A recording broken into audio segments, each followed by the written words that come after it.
আজকে আমার ex girlfriend ঝিলিকের বিয়ে। অনেকেই ভাবতে পারেন আমার সাথে বিয়ে, কিন্তু না ভাই, আমার সাথে বিয়ে না, তার বিয়ে একটা বুইড়া টাকলার সাথে। আর আমি বেচারা আইছি তার বিয়ের দাওয়াত খাইতে। এর থেকে দুঃখজনক আর কি হইতে পারে? এতদিন শুধু শুনেই আসছি মেয়েদের নাকি বুইড়া টাকলা পছন্দ, টাকাওয়ালা কাকু পছন্দ। এখন ভাই বাস্তবে দেখতেছি সব মেয়েরা যদি এরকম বুইড়া বেড়া পছন্দ করে তাহলে আমাদের কি হবে? চারিদিকে সবাই আনন্দ করতেছে, সবকিছু সাজানো, কিন্তু আমার মনের ভিতরে একটুও আনন্দ নেই। গায়ে হলুদের এখানে বসে আছি, আজ এই গায়ে হলুদটা আমার হওয়া উচিত ছিল, কিন্তু কি হইলো এটা? আমার জায়গায় আজ অন্য কেউ বসে আছে। আসলে ঝিলিকের বিয়ে কোনো বুড়িয়া টাকলার সাথে না। এই যে এখানে বসে আছে লাবলু ভাই, ওর সাথেই ঝিলিকের বিয়ে। এই কষ্ট দুঃখ আমি কিভাবে মাইনে নেবো ভাই বলে? নিজের গার্লফ্রেন্ডের বিয়ে নিজের সামনে হয়ে যাচ্ছে, কিন্তু আমি কিছুই করতে পারতেছি না। চারিদিকে সবাই আনন্দ করতেছে, কিন্তু আমার বুকের ভিতরে একদম ফাইটে যাচ্ছে। এইটা আমার সাথে কি হলো? তো যাই হোক, আজকে হচ্ছে ঝিলিকার লাবলুর গায়ে হলুদ, আগামীকাল ওদের বিয়ে। আমি ওদের বিয়ে খাওয়ার জন্য সেই সুদূর অনেক দূর থেকে চলে আইছি। যারা যারা ভাবতেন যে ঝিলিক আমার বউ, তারা হালকা করে একটা ছেঁকা খাইয়ে গেছেন, বুঝতেই পারছি। এতদিন অনেকেই ভাবছে যে ঝিলিক মনে হয় আমার বউ।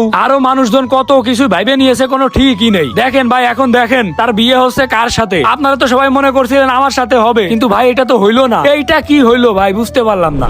আজকে ঝিলিকের বাসর ঘর সাজানো হয়েছে, এইখানেই আজকে রাত্রে ওদের বাসর হবে। এইটা দেখে আমার মনে শুধু একটা কথাই বাজতেছিল, চাচা চাচা আমার হেনা কোথায়? চাচা হেনা কোথায়? হেনার তো দেখি আর এক বেটার সাথে বিয়ে হয়ে যাচ্ছে। আরে নিজে একটু বর সাজছিলাম, বর সাইজে মনের একটু সান্ত্বনা দিচ্ছিলাম। মনের যে কষ্ট, বুকের যে কষ্ট, এই কষ্ট একটু দূর করার চেষ্টা করতেছিলাম। এই যে আমার হাতে আছে একটা ফুল, এই ফুল নিয়ে যদি কোনো মেয়ে আমার একটু আই লাভ ইউ বলতো, তাও তো ভালো লাগতো, তাও তো বললো না। এই যে এই সেই শালা সেই লোক, এই লোক আমার এক্স গার্লফ্রেন্ড কে নিয়ে চলে যাচ্ছে। ভাই মানুষ ভাই হয়, কিছু বলতেও পারতেছি না, মনের দুঃখটা প্রকাশ করতেও পারতেছি না। কি করবো ভাই আমি? আরে জামাই লুকটা দেখো, এ কেমন করে রে? বাড়ি ঘরে তো সাজানো কেন? এখানে কার বিয়ে হচ্ছে? চাচা আমার হেনা কোথায়? আমার হেনা কোথায় চাচা? আমার জীবনটা পুরাই বেদনা। এই যে এইখানে যে চেয়ারটা আছে, এই চেয়ারে আজকে আমার বসে থাকার কথা ছিল। এইখানে আমি কি বসতে পারতাম না? কিন্তু কি করার, ভাগ্যের কি নির্মম পরিহাস। আমি চলে আইছি তার বিয়ের দাওয়াত খাইতে। চিন্তার কোনো কারণ নেই, পটাই ফেলেছি দুইটা।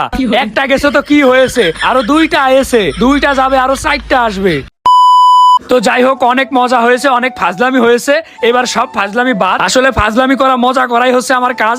এই কারণে প্রথমে একটু মজা করে নিলাম। এবার সত্যিটা শুনেন, আসলে ঝিলিক আমার কোনো গার্লফ্রেন্ডও হয় না, ওই রকম কোনো সম্পর্কই আমাদের ভিতর ছিল না। এই যে বর ভাই দেখতেছেন লাবলু ভাই, লাবলু ভাইয়ের সাথে তার বিয়ে হয়ে গেছে আজ থেকে 2 বছর আগে। এখন জাস্ট অনুষ্ঠানটা হচ্ছে আর কি। অনেকেই এতদিন মনে করেছেন ঝিলিক হয়তো বা আমার গার্লফ্রেন্ড, অনেকেই তো মনে করেছে ঝিলিক আমার বউ। ভাই আসলে আমাদের ভিতর এরকম কোনো সম্পর্কই ছিল না। ঝিলিক আসলে লাবলু ভাইয়ের বউ। অনেক আগের থেকে তাদের তারা রিলেশন করে বিয়ে করছে আর কি। তাদের রিলেশন হলো 6-7 বছর আগে। আসলে তাদের বিয়েতে আমরা প্রচুর পরিমাণে আনন্দ করছি, অনেক মজা করছি। সবাই খাচ্ছিল আর আমি তাদের সাথে একটু মজা নিচ্ছিলাম আর কি। আমরাও খাওয়া দাওয়া করে নিলাম। বিয়েতে আসছি, একটু বেশি করে না খাইলে কি হয়? তো এই যে এখন হচ্ছে শেষ বিদায়ের পালা, এখন আমরা বাড়ির দিকে চলে যাব। এই কারণে লাস্ট একটু ফটোশুট, একটু ভিডিও শুট নিয়ে তারপরে চলে যাব আর কি। তো সবাই ওদের জন্য দোয়া করবেন, ওদের নতুন জীবন যেন অনেক ভালো কাটে। আসলে নতুন জীবন না, জীবন পুরাতন, কিন্তু আবার নতুন ভাবে শুরু হচ্ছে। মানে তাদের বিয়েটা তো আগেই হয়ে গিয়েছে, এখন জাস্ট অনুষ্ঠান করতেছে। অনেকেই জানতে চাইতেন যে আসলে আমাদের সম্পর্কটা কি। এখন তো সবাই ক্লিয়ার হয়েছেন। আজকের ব্লগটা এই পর্যন্তই ছিল। ব্লগটা ভালো লাগলে সবাই একটা শেয়ার করে দিবেন।